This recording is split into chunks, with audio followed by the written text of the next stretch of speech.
Coucou, je reviens avec une vidéo super importante, en tout cas son contenu l'est, dans la série que j'ai commencé il y a quelques vidéos où je partage comme une nouvelle vision ou une vision étendue que j'ai grâce à la lecture d'un courant miracle et au livre de Gary Renard qui parle du courant miracle et qui aide à le déchiffrer un peu. Et donc j'ai dit dans les précédentes vidéos que je voulais rentrer chez moi, rentrer au foyer, rentrer au ciel, l'endroit que nous n'avons jamais vraiment quitté, qu'on a juste oublié en s'éloignant de plus en plus de la source, de Dieu, et que ici on vit dans un rêve, dans une illusion. Et donc comment on fait pour rentrer chez soi? Voilà, c'est drôle parce que beaucoup de gens ont cru que je prenais le suicide en vidéo. Donc bon, je trouve ça vraiment drôle maintenant de voir l'ego affolé qui est en train de peut-être perdre pied avec beaucoup trop de gens qui se diraient qu'en fait il y a une autre voie que lui et de le voir aussi binaire et finalement d'être en train de prouver ce que je dis. Et que si jamais je suis pas en accord avec l'existence ici-bas et que en fait j'ai pas envie de continuer, ça veut dire forcément la quitter en me blessant quoi, et en attaquant mon corps.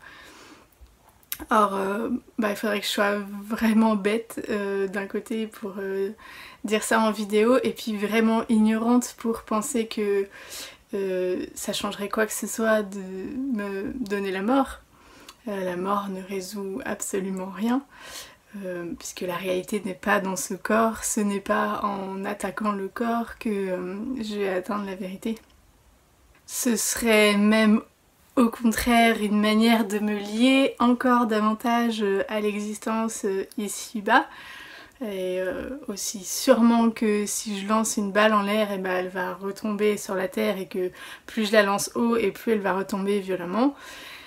Et plus je quitte cette existence en souffrance et plus je suis sûre d'y retourner encore et encore. Donc si c'est pas comme ça, comment on rentre au foyer?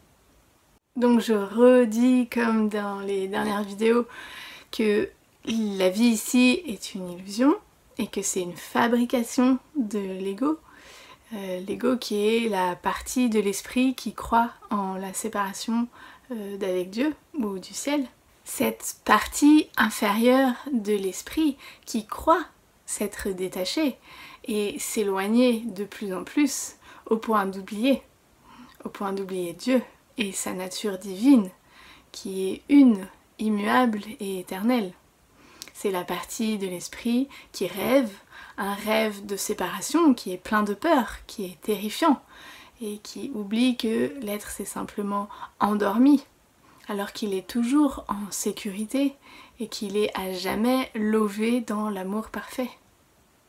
Donc, pour rentrer chez soi, il nous faut nous réveiller et détrôner l'ego à chaque fois qu'il voudrait imposer sa voix, parce qu'il ne peut y avoir qu'un royaume et qu'il n'est pas ici. Nous libérer de l'illusion par la connaissance, passer de la perception qui est changeante et instable de l'ego à la connaissance constante de l'esprit. Pour nous souvenir que nous ne sommes pas vraiment ici, nous devons réapprendre à penser avec le Saint-Esprit, qui est la voix ou l'enseignant qui nous vient du ciel, au lieu du système de pensée de l'ego qui est d'ici sur la terre. Si je suis sur Terre, c'est parce que l'ego s'est lié à la réalité ici, ou ce qui semble être la réalité. Et donc, pour m'en aller, je dois le défaire et refuser d'écouter sa voix qui est pleine de peur quand il essaye de s'immiscer et de prendre le contrôle. Je veux apprendre à me libérer de chaque situation où l'ego m'accroche comme avec un hameçon qui me tient ici et me ramène. J'ai appris toute ma vie et toutes mes vies à m'identifier à lui et à croire que sa parole est la mienne et que sa volonté est mon élan. pour rentrer chez moi, je dois reconnaître que je ne sais pas vraiment qui je suis et que je me suis peut-être identifiée à la mauvaise entité. Et je veux apprendre à penser avec l'esprit, le pur esprit joint au ciel. L'extension de la vérité, qui est la loi du royaume, repose seulement sur la connaissance de ce qu'est la vérité. Voilà ton héritage, qui ne requiert pas du tout d'apprentissage, mais quand tu t'es toi-même déshérité, tu es devenu apprenant par nécessité. Déshérité parce que nous renonçons à ce qui nous revient de droit, et non pas les droits de la cave qui impliquent une vaste somme de devoirs, mais les droits du ciel, qui est notre héritage divin en tant que fils de Dieu, qui ne demande rien pour étendre son amour et qui nous offre la paix véritable. Si la paix est la condition du royaume, l'esprit doit être en paix. C'est par ton propre choix du Saint-Esprit et son système de pensée, de préférence à celui de l'ego, que tu retrouves la paix. Et pour être en paix, il faut pardonner. Et oui, la voie de retour au foyer est le pardon. Voilà la plus grande aide que Dieu destina à t'accompagner jusqu'à ce que tu l'atteignes. La fin de l'illusion viendra avec elle. Mais le pardon tel que J l'entend, et tel qu'il est présenté dans Un cours en miracle. Il n'est pas un don du ciel qui ait été plus mal compris que le pardon. En fait, il est devenu un fléau, une malédiction, où il était censé bénir. Un cruel simulacre de la grâce, une parodie de la sainte paix de Dieu. Il est décrit deux formes de pardon. Le pardon pour détruire et le pardon pour le salut. Et le pardon tel qu'on le pratique communément tous les jours est le pardon pour détruire. Mais comment est-ce que je peux détruire alors que je pardonne ? Parce que ce que nous comprenons du pardon implique d'abord de voir et reconnaître la faute commise par l'autre à notre encontre. Et dans la grandeur de l'ego qui se dit magnanime, de consentir à ne pas trop s'y attarder ou partiellement. Donc, regarder ce qui nous a été fait comme une attaque et bien vouloir passer dessus. Mais se voir attaquer, c'est attaquer l'autre. L'autre qui n'est donc pas moi, qui n'est pas cette extension de moi-même là où nous sommes tous un. C'est donc l'autre dans la version endormie de l'ego, qui croit en la séparation, qui croit au personnage, et qui voit autre chose que juste des frères et sœurs joints en Dieu. L'ego est sans Dieu, donc sans amour. Il ne peut pas permettre l'extension de l'unité. L'ego divise, a besoin de diviser. Et donc tous ces élans sont des attaques, même très bien déguisées. Donc le pardon de l'ego est une mascarade, drapée dans sa pseudo-bienveillance. Et dans cette version, en choisissant le système de pensée de l'ego, je crois vraiment que l'autre m'a fait quelque chose. Et donc c'est mal percevoir, et l'autre et moi-même. C'est oublier que je ne suis pas vraiment là. C'est oublier que, en vrai, je suis toujours dans la source, là où rien ne peut m'affecter, où je suis en parfaite sécurité, où rien ne peut même me changer. C'est oublier que ce que je semble vivre ici est à l'intérieur d'un rêve, et que tout ce que je vois sont des images d'un rêve, et qu'un rêve ne peut pas vraiment atteindre le dormeur. Les histoires qui sont à l'intérieur du rêve ne peuvent pas atteindre le degré de la réalité. Donc c'est oublier que, en vérité, personne ne me fait jamais rien. Voir la faute de l'autre et en l'autre, c'est oublier tout ça. Et c'est rendre réel le délire de l'ego, qui voudrait me faire croire au mirage, pour que je m'attarde ici, pour me lier. Parce qu'encore une fois, si je me souvenais de l'unité, alors l'ego n'aurait plus besoin d'être, et ça le terrifie de disparaître. Je vais lire directement des extraits de Un cours en miracle, déjà parce que c'est la source de ce que j'apprends, et puis parce que en plus d'être un enseignement tellement éclairant, c'est aussi d'une très grande poésie et c'est un texte magnifique. Le pardon pour détruire. Le pardon pour détruire à maintes formes, étant une arme du monde des formes. Elles ne sont pas toutes évidentes, et certaines sont soigneusement dissimulées, sous une apparente charité. Or, toutes les formes qu'ils semblent prendre ont ce but unique. Elles visent à séparer et à rendre ce que Dieu créa égal, différent. La différence est claire sous plusieurs formes, où la comparaison voulue ne peut pas et n'est pas censée passer inaperçue. Dans ce groupe d'abord se trouvent les formes où une personne meilleure, entre guillemets, daigne s'abaisser pour sauver une personne plus basse, entre guillemets, de ce qu'elle est en vérité. Le pardon repose ici sur une attitude de noble condescendance si éloignée de l'amour que l'arrogance ne pourrait jamais en être délogée. Qui peut donc pardonner et pourtant mépriser ? Et qui peut dire à quelqu'un d'autre qu'il sombre dans le péché, tout en le percevant comme le Fils de Dieu ? Qui fait un esclave pour enseigner ce qu'est la liberté ? D'union, il n'y en a pas là, que du chagrin. Cela n'est pas réellement de la miséricorde, c'est la mort. Et plus loin, le pardon pour détruire peut aussi prendre la forme d'un marchandage et d'un compromis. Entre guillemets, je te pardonnerai si tu satisfais mes besoins, car en ton esclavage réside ma délivrance. Prends pitié de toi-même qui marchande ainsi. Dieu donne et ne demande aucune récompense.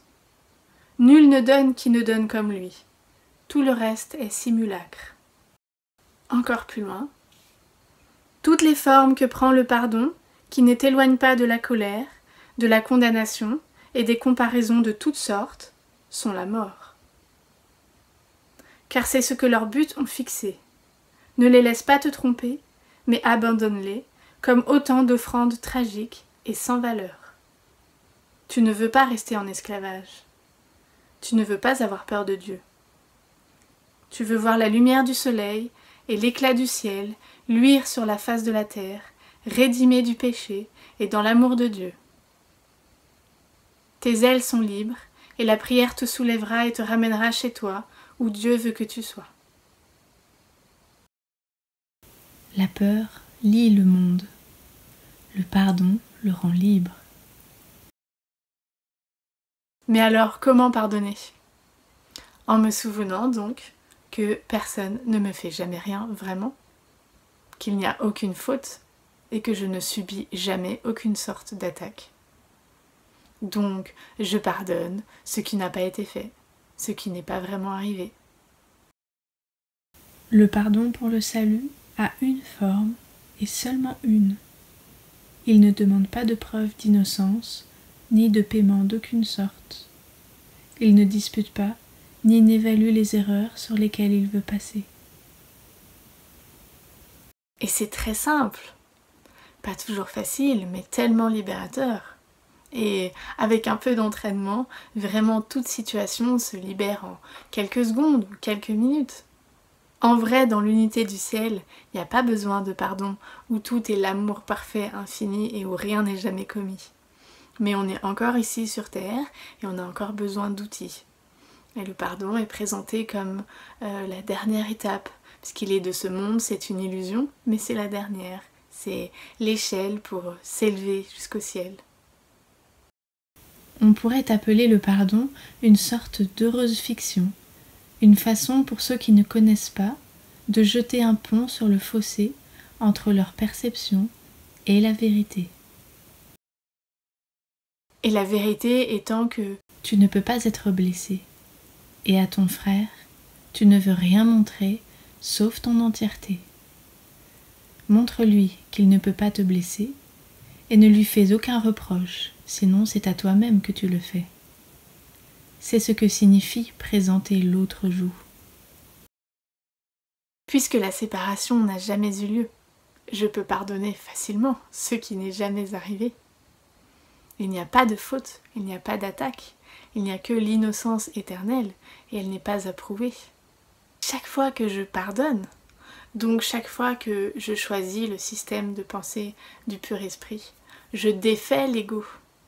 Et je me défais de ces accroches qui me lient ici et qui me maintiennent dans ce monde de peur comme dans une prison. Et il en va ainsi pour absolument tout ce qui semble nous arriver ici. Et il ne reste que la paix de Dieu, dans laquelle nous sommes tous joints, tous un, sans aucune séparation, sans aucune différence. Tout ce qui trouble la paix de ton esprit te nuit, et ce ne peut être la paix de Dieu. Tu dois vouloir pardonner tout équitablement. Tout équitablement, parce que tout est dans le même sac, dans la même illusion, dans le même rêve. Donc c'est beaucoup plus simple de s'en souvenir. Il n'y a qu'une idée à retenir. Nous ne sommes pas ici.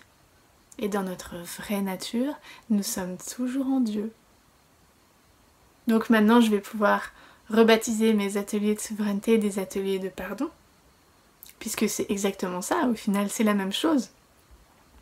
Je suis souverain, je suis souveraine quand l'extérieur ne vient pas m'affecter, et quand je reste un et une inchangé. Et donc maintenant, pour ça, je peux pardonner. Et en pardonnant, je brise le rêve de séparation de l'ego, et il n'y a plus de division, il n'y a qu'un. Il n'y a plus qu'un. Et un, c'est l'amour.